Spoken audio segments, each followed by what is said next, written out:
दोस्तों, एक बेटी की शादी अक्सर पिता की कमर तोड़ देती है। और अगर पिता गरीब हो तो ये बोझ और भी भारी हो जाता है। इसी बोझ को, इसी पिता की पीड़ा को, इसी दर्द को समझा निर्धन कन्या सेवा समिति ने। और उन्होंने बीड़ा उठाया 9 साल पहले कि हम हर साल जो निर्धन कन्याएं हैं उनके विवाह कराएंगे। और इसी श्रृंखला में आज से करीब 1 महीने बाद 21 दिसंबर को 9 कन्याओं का विवाह फिर से संपन्न होने जा रहा है इस संस्था के द्वारा। आज हमारे साथ हैं इसी संस्था के प्रेसिडेंट ठाकुर सचिन तोमर जी। तो सचिन जी, आपका बहुत बहुत स्वागत है हमारे पॉडकास्ट में। बहुत बहुत धन्यवाद सर। जय श्री श्याम आपको और आप सभी को। आपने जो निर्धन कन्या सेवा समिति का जो गठन है वो किस सन में किया है? सर, ये निर्धन कन्या सेवा समिति का गठन हमने 13 अगस्त 2017 को किया था।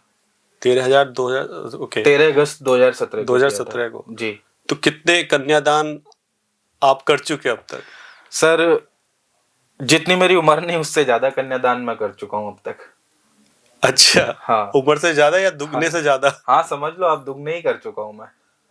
निर्धन कन्या सेवा समिति का जब आपने गठन किया तो उस समय आपका क्या उद्देश्य था? इस छोटी उम्र में आपने क्यों सोचा कि भाई मुझे ये करना चाहिए, निर्धन कन्याओं के लिए ये वर्क मैं करूं? सर, ये मैंने निर्धन कन्या सेवा समिति का गठन जो किया, क्या सोचकर किया, आप ऐसा पूछ रहे हैं। तो सर, मैं आपको बताना चाहूँगा कि निर्धन कन्या सेवा समिति का गठन मैंने इसलिए किया क्योंकि अपने लिए और अपनों के लिए दुनिया जीती है। आपने भी सुना होगा कि अपने लिए और अपनों के लिए दुनिया जीती है और करती है अपनों के लिए। उनके लिए कोई करे जिनके लिए कोई नहीं करता, जिनके बारे में कोई नहीं सोचता। तो उसके पीछे बस मेरा यही था कि उन अपनी बहन बेटियों के लिए, उन अपनी छोटी छोटी बच्चियों के लिए एजुकेशन, हर बहन का एक सपना होता है वो पढ़े लिखे, लेकिन वो आर्थिक स्थिति ठीक ना होने के कारण एक परिवार है, कोई भी मजदूर वर्ग के लोग हैं, वो सोच के देखना आप। और उस आप जितने भी छोटे परिवार देखोगे उनमें बच्चों की संख्या उतनी ज़्यादा होगी। तो एक परिवार है और आप उसके घर में, उसकी 4 बेटियां हैं और 1 बेटा है, 5 बच्चे हो गए और बाप मजदूरी कर रहा है। मजदूरी आज की डेट में अब 600 रुपये है। एक 600 रुपये में 4 बेटियों को पढ़ाना, 1 बेटे को पढ़ाना, प्लस उनको खाना देना, सर क्या बचाएगा? और जब जो सबसे पहली बेटी होगी और वो थोड़े समय बाद जवान हो चुकी होगी, प्लस जब वो जवान होगी तो एक बाप के लिए उसकी एक जिम्मेदारी,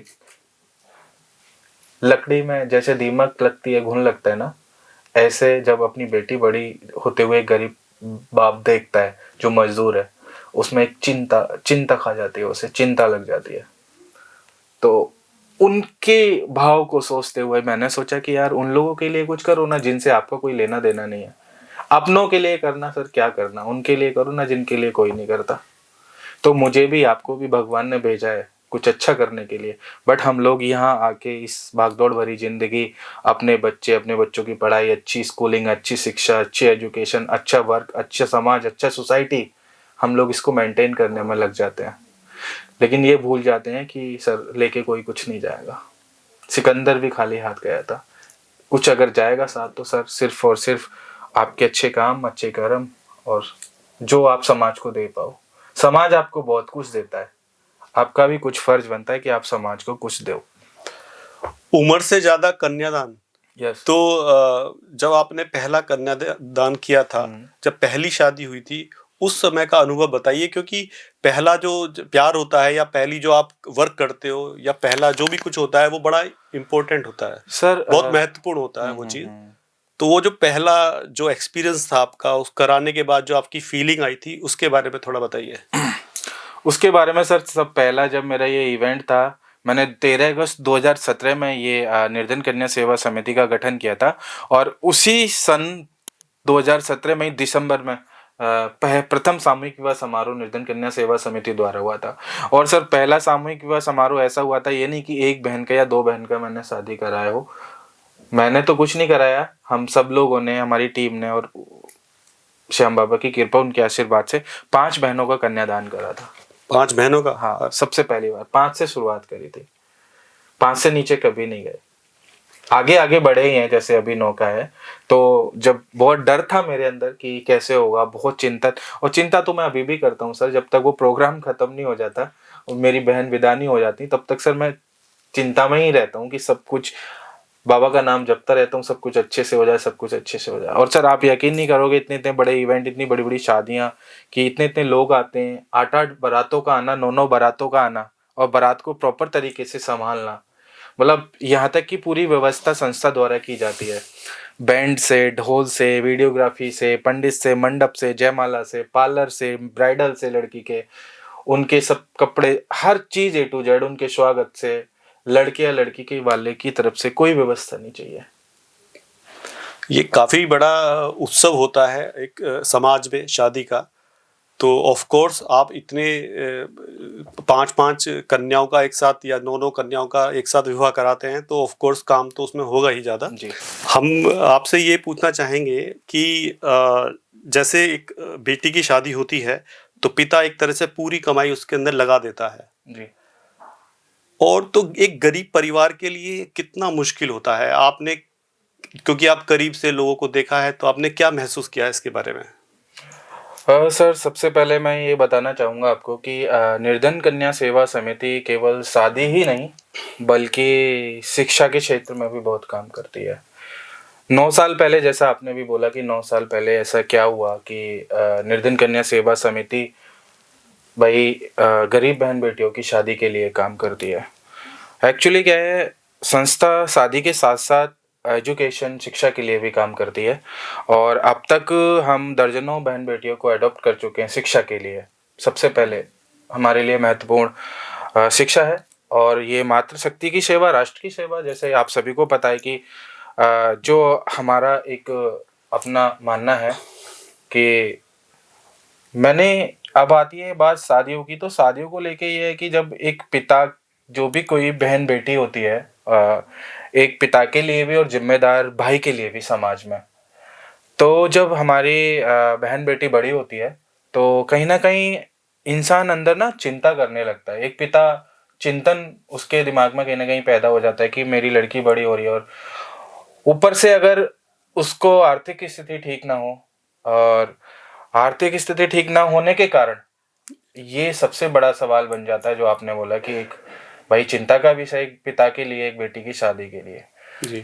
तो मैंने ये सोचा और मेरी टीम ने कि भाई हम जिस तरह से अपनी बहन बेटी की शादी करते हैं, हम उसी रूप में उस शादी को, उस कन्यादान को लाएं, ना कि ये सोचते हुए कि भाई ये गरीब है तो केवल एक फॉर्मेलिटी के लिए हम लोग शादी करते हैं। अगर आप 21 दिसंबर 2025 को जो 9वां सामूहिक विवाह समारोह होने जा रहा है और 9 बहनों की शादी होने जा रही है, अगर आप उसमें आकर देखेंगे उन शादियों में, तो आप किसी भी एंगल से सबसे पहले ये नहीं कह सकते कि मैं गरीब लड़कियों की शादी में आया हूँ। सबसे पहले गरीब लड़की होती नहीं है, वो एक लक्ष्मी का रूप होती है, वो एक देवी का रूप होती है। तो यही सोचते हुए, उन बहन बेटियों के सपने को साकार करते हुए कि भाई जब उन बहन बेटियों की शादी होती है तो उनको शादी के जब विदाई हो रही होती है उस टाइम अगर उनसे पूछा जाता है और वो मेरे से आके मिलती हैं विदाई के टाइम, तो वो कहती हैं भैया हमने कभी जीवन में नहीं सोचा था कि इस तरीके से हमारी कहीं शादी भी होगी, क्योंकि उनके लिए एक सपने जैसा होता है। और मैं आपको भी कह रहा हूँ, आपकी ऑडियंस को भी कह रहा हूँ कि 21 दिसंबर 2025 दिन रविवार डी रोज होटल मेरठ कैंट में ये कार्यक्रम संपन्न होगा, और आप आकर देखिएगा।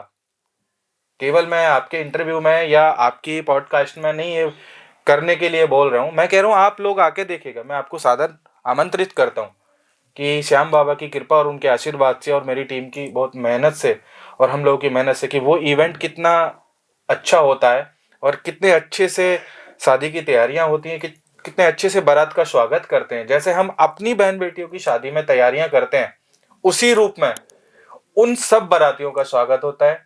हर एक छोटी से छोटी चीज और बड़ी से बड़ी चीज का ध्यान रखा जाता है। सारी तैयारियां आपको सेम ऐसी मिलेंगी कि आप ये सोचोगे वहां आकर कि सच में हम किसी पर्सनल किसी एक बहन की शादी में आए। लेकिन वो सारी तैयारियां भोजन प्रसादी से लेके उस बहन को घर उपयोगी वस्तुओं से लेके A to Z सब कुछ दिया जाता है। हर उनके उस सपने को उड़ान दी जाती है जो उन्होंने सोचा भी नहीं होता। तो ये जो प्रोग्राम है ये मेरठ में होता है या और भी कहीं आप या इवेंट्स होते हैं इस तरह के? एक्चुअली ये प्रोग्राम हमारा होता मेरठ में, लेकिन जो बहनें हैं मेरी, जो जिन्होंने रजिस्ट्रेशन कराए होते हैं, वो बहुत बहुत दूर से आते हैं, हमारे किसी भी राज्य से आ सकते हैं। एक बार हमने शादी एमपी से की है, अच्छा मध्य प्रदेश से, ओके। सुडोल से थे एक मेरी बहन, और वो विकलांग थी, उन्होंने वहाँ से रजिस्ट्रेशन कराया था।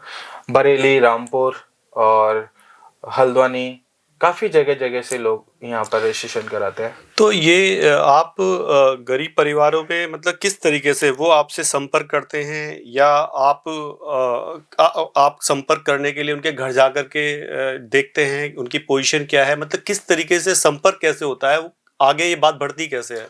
हाँ, मैं इसका बता देता हूँ संपर्क कैसे होता है। संपर्क ऐसे होता है जैसे कि हम 9 साल से 8 साल से ये कंटिन्यू प्रोग्राम करते हैं, तो सोशल मीडिया के माध्यम से, प्रिंट मीडिया के माध्यम से काफ़ी लोगों को पता चल चुका है। और जैसे आपके चैनल पर आज ये पॉडकास्ट चल रहा है, और इसके माध्यम से भी और लोगों को पता चलेगा कि हम, लेकिन करते दिसंबर माह में ही है, वर्ष के दिसंबर माह में ये सामूहिक विवाह समारोह होता है।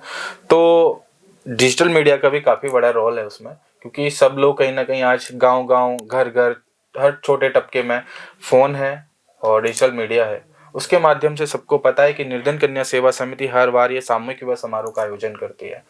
तो उसी तरह उनको पता चल जाता है, लोग आते हैं, अपना रजिस्ट्रेशन कराते हैं। कभी ऐसा हुआ है कि कोई पिता आपके पास रोता हुआ आया हो और उसकी आंखों पे सबसे पहले आपको क्या दिखाई दिया, डर, बेबसी या कोई उम्मीद? जी, बहुत अच्छा सवाल है आपका। एक्चुअली जब भी कोई पिता, आप बोल रहे हो, लेकिन मेरे साथ ये हर वर्ष होता है ऐसा। और जिस रूप में आपने बोला कि डर, बेबसी, ये एक जग जोड़ देने वाला आपने मेरे से सवाल पूछा है। अभी की बात है, इस साल मेरा एक रजिस्ट्रेशन हुआ है, और इस साल जो रजिस्ट्रेशन हुआ है, एक अंकल आए थे मेरे पास, उनका एक पैर कटा हुआ है यहाँ से। अच्छा। अगर आप आएंगे तो मैं आपको दिखा भी सकता हूँ वो चीज़ें, कि वो आए, मेरा जो ऑफिस है निर्धन कन्या सेवा समिति का, वो फर्स्ट फ्लोर पर है। तो मुझे ये बात नहीं पता थी कि वो उनका पैर कटा हुआ है, बट जब उन्हें लेके आए उनको सहारा देते हुए, तो मैं देख रहा, ये कौन, अपने केबिन में था मैं अंदर, तो मैंने देखा, मैंने कहा अरे अंकल आप कैसे? तो उन्होंने, वो रोते ही हुए आए कि बस, मैंने पूछा अंकल कैसे? कि बस मेरी किस्मत मुझे यहाँ ले आई, मेरी तो मजबूरी मुझे यहाँ ले आई। और जो आपने कहा था ना कि बेबसी, मजबूरी और उम्मीद, सबसे पहले इंसान को हमसे उम्मीद ही होती है कि मेरी बेटी की शादी शायद निर्धन कन्या सेवा समिति करा दे, क्योंकि सबको पता है हमारे यहाँ शादी नाम के लिए नहीं होती, प्रॉपर शादी होती है। जैसे एक अच्छे संपन्न लोग अपनी बहन की या बेटी की शादी करते हैं, उसी रूप में ये प्रोग्राम होता है। तो जब मैं उनसे मिला तो उन्होंने बताया कि उनको गैंग्रीन करके एक बीमारी होती है, उसमें उनका वो पैर ही थोड़ा कटा, फिर यहाँ तक, फिर यहाँ तक, फिर यहाँ तक। ऊपर से वो गरीब मजदूर, अब वो बीमारी में पैसा खर्च करेगा, बेटों ने सारा छोड़ दिया। अच्छा। हाँ, 2 बेटे उनके, उन्होंने मतलब खत्म कर दिया। वाइफ उनकी पहले गुजर गई, वो बेटी रोटी बना के उनको देती थी। अब उसने, वो जवान हो गई, तो कहते हैं ना, जब बेटी धीरे धीरे जवान होती है तो एक पिता जो जिम्मेदार हो पिता होते हैं जी, क्योंकि आज ये कलयुग चल रहा है, इसमें पिताओं की, भाइयों की बहुत परिभाषा है। एक यही परिभाषा कि भाइयों ने साथ छोड़ दिया पिता का। जी जी। ये भी नहीं देखा भी शादी के लिए हाँ, हमारी बहन बड़ी हो गई है। हाँ। तो इन सब चीजों से उनको कोई मतलब नहीं होता, क्योंकि ये कलयुग चल रहा है। क्योंकि इसमें तो बहुत, कलयुग में आपको मैं बताता हूँ कि कुछ भी पॉसिबल है, आप सोच भी नहीं सकते उतना पॉसिबल है। एक बाप ये कह सकता है, मैं अभी एक वीडियो देख रहा था, तो एक बाप हॉस्पिटल से फोन जाता है उसके पास कि आपके पिता को एम्बुलेंस वाले यहाँ छोड़ के गए हैं और आप आ जाइए। तो उस बेटे के ये जवाब था कि जब इनकी डेथ हो जाए उसके बाद आप हमें फोन कर देना, हम आ जाएंगे। तो समाज कहाँ जा रहा है ये? मतलब पिता के साथ बेटा इस तरह से छोड़ दे, अपनी बहन जवान है, मतलब शादी के लायक हो चुकी है बेटी।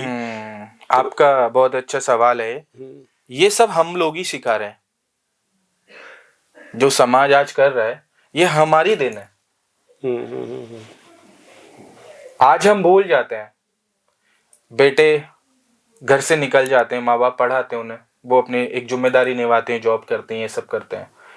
कहीं ना कहीं मैं इसमें, संस्कार तो माँ बाप ही देते ऐसा हैं। मेरा मानना है, संस्कार माँ बाप देते हैं। सर आप सुनिए ना, कोई बच्चा है, आप ही का बेटा है या मेरा बेटा है, हम ना उससे क्या उम्मीद करेंगे? अच्छी पढ़ाई पढ़े,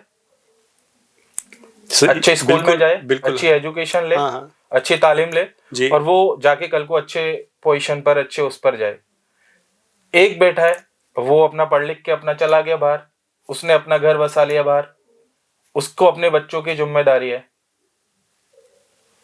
हमने जिस रूप में उसे पढ़ाया लिखाया बड़ा किया, हमने जब हमने पढ़ाया लिखाया तो हमने, हमारे भी तो माँ बाप रहे होंगे ना, जी वो जी। उनको देख रहा होगा कि मेरे बाबा दादी से मेरे माँ बाप का कितना कनेक्शन रहा है।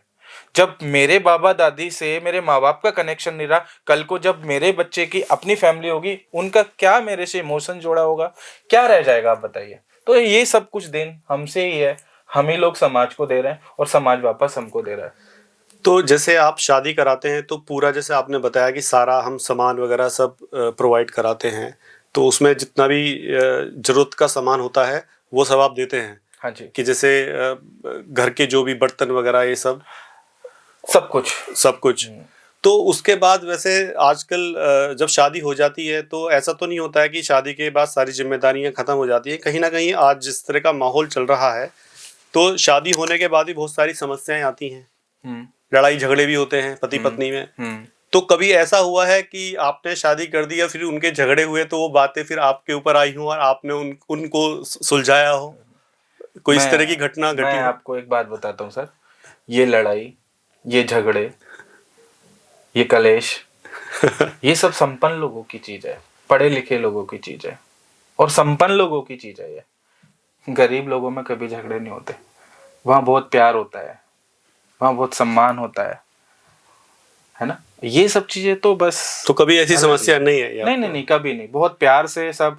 जब मैंने ये शुरू किया था 2017 में, आज 2017 में जिनकी शादी हुई उनके बच्चे भी काफी बड़े बड़े, 5-5 6-6 साल के बच्चे। जब वो बहन मेरी आती हैं रक्षाबंधन पर कभी मेरे से मिलने, सब तो नहीं आती बट कुछ बहनें हैं जिनका लगाव है अपने भाई से आज भी, तो जब रक्षाबंधन पर आती हैं वो मेरे से मिलने, तो उनके बच्चे काफी बड़े बड़े हो गए, 5-5 6-6 साल के बच्चे, और सभी लोग बहुत प्यार से रहते हैं।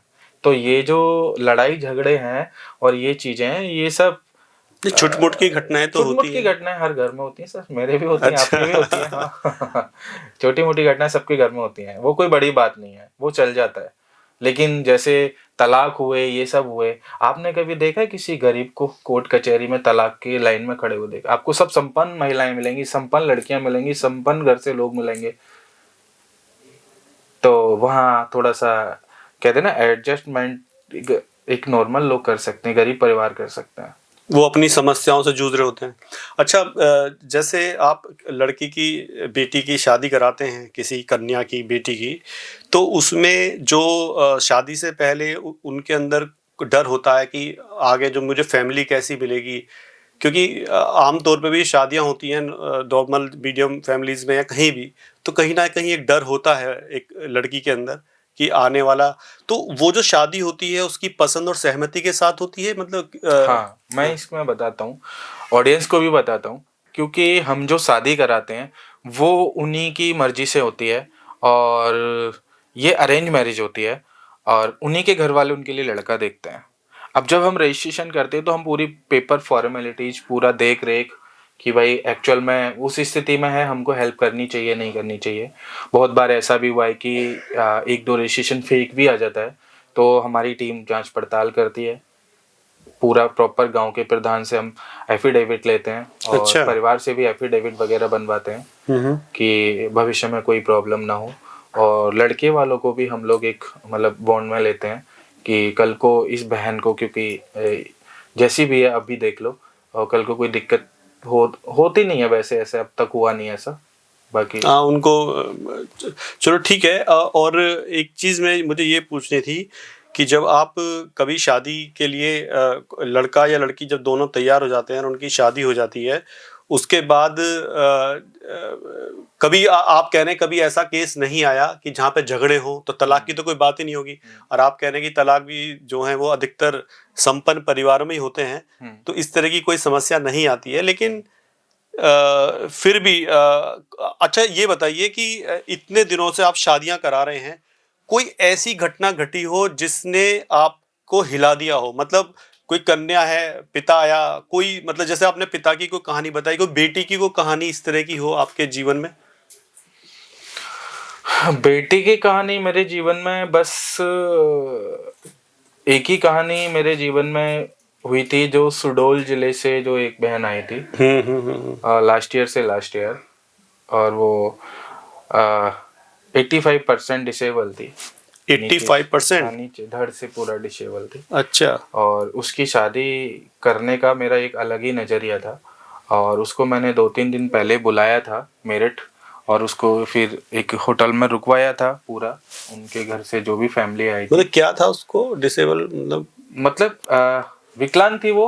अच्छा, विकलांग थी। हाँ, बिल्कुल बचपन से? बचपन से अच्छा बिल्कुल। अच्छा। हाँ, तो बस उसी की एक घटना थी ऐसी जिसके साथ मेरे मतलब बहुत इमोशन तो तो मेरी हर शादी बहन हुई? के साथ जुट। हाँ, तो शादी लड़का हुई। जो था वो ठीक था? वो नॉर्मल था, वो भी गरीब अच्छा था, अच्छा उसको अच्छा। घर बसाना था, और बहुत अच्छे से उसका जो भी हमने घर उपयोगी वस्तुएं दी उसको ट्रांसपोर्ट से पूरा पहुंचाना करना, सारा सारा कुछ। तो वो एक मेरे लिए मेन चीज़ थी कि भाई ऐसा कुछ है। लेकिन आज तक श्याम बाबा की कृपा और उनका आशीर्वाद इस लेवल का है कि आज तक इतने साल हो गए इस काम को करते करते, सेवा करते करते, काम तो नहीं कहूँगा, ये सेवा है हमारी।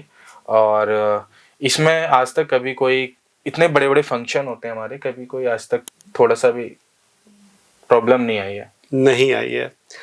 अच्छा, आजकल क्योंकि पहले ही इस तरह की बात हुई थी, मैं दोबारा ये बात पूछ रहा हूँ कि आजकल दहेज का जो है वो काफी समाज में चलन है। तो वैसे तो बहुत से लोग इसे गिफ्ट ही मानते हैं, एक तरीके का लड़की की तरफ से गिफ्ट होता है वो, लेकिन कहीं ना कहीं डिमांडिंग भी हो जाती हैं, लोग डिमांड भी करते हैं। तो ऐसा तो केस हुआ नहीं होगा आपके साथ कि लड़के वाले डिमांड कर रहे हैं? मुझे अच्छा ये बताइए कि आखिरकार वो जो आपने, मैं एक्चुअली वो जो क्वेश्चन था पहले वाला वो रिपीट कर रहा हूँ, आप वहां तक पहुंचते कैसे हैं? वो शायद बात पूरी अधूरी रह गई हमारी। कौन सी वाली, कहाँ तक मतलब पहुँचना है? ये जो आप जो कन्या और जो उनकी लड़की। आपसी सहमति से शादी हुई, मतलब आप उन तक कैसे पहुंचते हैं? या आपने कहा जैसे सोशल मीडिया के थ्रू पहुंचते हैं, लेकिन सोशल मीडिया के थ्रू कितने, मतलब एक्चुअली मुझे, हाँ, मैं बताता हूँ किस तरह से अगर कोई संपर्क करना चाहे आपसे, वो सर, मान ली वो सोशल मीडिया पर नहीं है, सर, तो सर, वो कैसे संपर्क करेगा आपसे? सर मैं बताता हूँ। हाँ हम नहीं पहुँचते वहां तक, हाँ। लोग यहाँ तक पहुँच जाते हैं।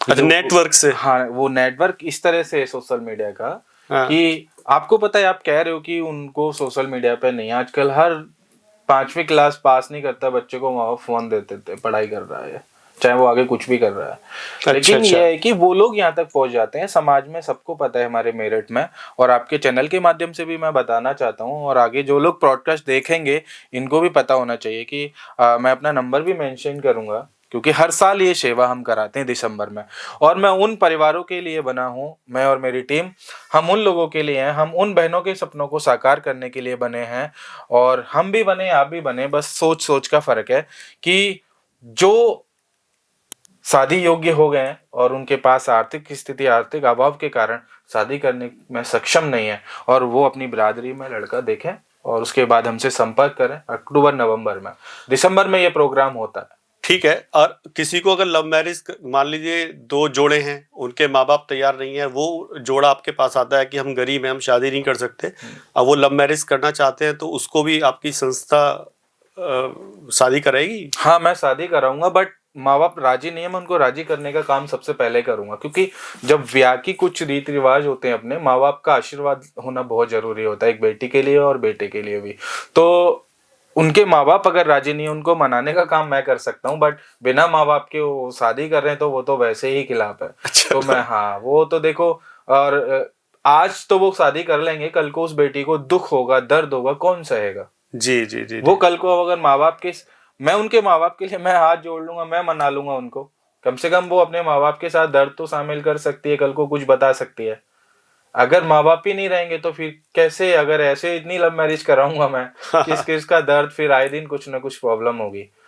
तो माँ बाप का होना तो सबसे ज्यादा जरूरी है। तो इतने परिवारों का बोझ आपने अपने सिर पे लिया है, संस्था ने, आपकी जो संस्था है, आखिर ये जो खर्चे वगैरह होते हैं, तो इस तरह से मतलब आप भी फिर भी थोड़ा सा, वो किस तरीके का वो रहता है आपका हाँ संस्था की तरफ से, मैं कैसे बताता हूँ। मतलब किस तरह से आप हाँ अरेंजमेंट कराते हाँ हैं? हाँ मैं बताता हूँ। सबसे पहले तो खर्चे की बात जैसे आपने करी है, तो खर्चा कोई हम समाज से प्रॉपर कोई चंदा लेने का काम नहीं करते। चंदे का हमारा कोई काम नहीं है सर।